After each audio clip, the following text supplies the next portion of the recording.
ಎದುರು ಹೆಜ್ಜೆಯನ್ನು ದಾಳಿ, 20ಕ್ಕೂ ಅಧಿಕ ಜನಕ್ಕೆ ಗಾಯ.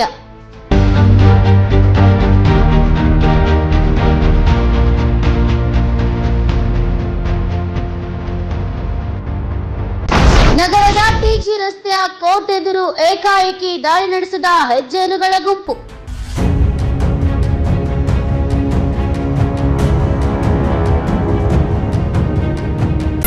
ಹೆಚ್ಚಿನ ಪ್ರಮಾಣದಲ್ಲಿ ಗಾಯಗೊಂಡವರನ್ನ ತಾಲೂಕು ಆಸ್ಪತ್ರೆಗೆ ರವಾನಿಸಲಾಗಿದೆ. ಸ್ಥಳದಲ್ಲಿ ಆತಂಕದ ವಾತಾವರಣ ನಿರ್ಮಾಣವಾಗಿದೆ.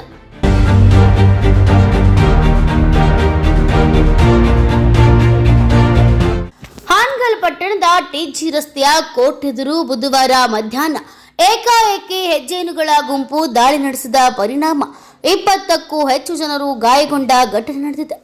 ಆ ವೇಳೆ ರಸ್ತೆಯಲ್ಲಿ ಜನಸಂಚಾರ ಹೆಚ್ಚಿದ್ದು ಪಾದಚಾರಿಗಳು, ಅಂಗಡಿ ಮಾಲೀಕರು ಹಾಗೂ ವಾಹನ ಸವಾರರು ಭಯಭೀತರಾಗಿ ಓಡಾಡುವ ಪರಿಸ್ಥಿತಿ ನಿರ್ಮಾಣವಾಯಿತು. ಹೆಜ್ಜೆನುಗಳ ಕಚ್ಚುವಿಕೆಯಿಂದ ಗಾಯಗೊಂಡವರು ನೋವಿನಿಂದ ನರಳುತ್ತಾ ಸಹಾಯಕ್ಕಾಗಿ ಕೂಗ್ಕೊಂಡ್ರು. ಸ್ಥಳೀಯರು ತಕ್ಷಣ ಸ್ಪಂದಿಸಿ ಗಾಯಾಳುಗಳನ್ನು ರಕ್ಷಿಸಿ ಹಾನಗಲ್ ತಾಲೂಕು ಆಸ್ಪತ್ರೆಗೆ ದಾಖಲಿಸಿದರು. ಕೆಲವರಿಗೆ ಹೆಚ್ಚಿನ ಪ್ರಮಾಣದಲ್ಲಿ ಕಚ್ಚಿರುವ ಹಿನ್ನೆಲೆ ಚಿಕಿತ್ಸೆ ಮುಂದುವರೆದಿದೆ ಅಂತ ತಿಳಿದು ಬಂದಿದೆ. ಘಟನೆಯ ನಂತರ ಕೆಲ ಕಾಲ ಆ ಪ್ರದೇಶದಲ್ಲಿ ಆತಂಕದ ವಾತಾವರಣ ನಿರ್ಮಾಣವಾಗಿದ್ದು ಜನರು ಸುರಕ್ಷಿತ ಸ್ಥಳಗಳಿಗೆ ತೆರಳಿದ್ರು. ಸ್ಥಳಕ್ಕೆ ಹಾನಗಲ್ ಪೊಲೀಸ್ ಸಿಬ್ಬಂದಿ ಭೇಟಿ ನೀಡಿ ಪರಿಸ್ಥಿತಿಯನ್ನ ನಿಯಂತ್ರಣಕ್ಕೆ ತಂದು ಸಾರ್ವಜನಿಕರಿಗೆ ಎಚ್ಚರಿಕೆಯನ್ನ ನೀಡಿದ್ದಾರೆ. Bureau report, news pulse, Hangal.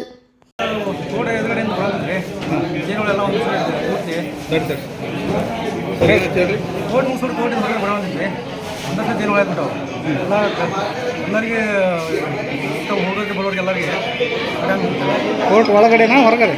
ಹೊರಗೆ ರಸ್ತೆದಾಗ ಮೇನ್ ಗೇಟ್ ಐತಲ್ರಿ, ಮೇನ್ ಗೇಟ್ ಹೊರಗೆ. ಎಷ್ಟು ನಿಮಗೆ ಎಲ್ಲೆಲ್ಲಿ ಕಡ್ದು? ಯಾವ ರೀ ನಿಮ್ದು? ನರಗಲ್ಲ. ಇಲ್ಲಿ ಎದಕ್ಕೆ ಬಂದಿದ್ರಿ? ಕೋರ್ಟ್ ಬಂದಿದ್ರಿ. ಕೋರ್ಟ್ ಬಂದಿದ್ರಿ. ಹೆಸರು? ಶಿವರಾತ್ರಿ.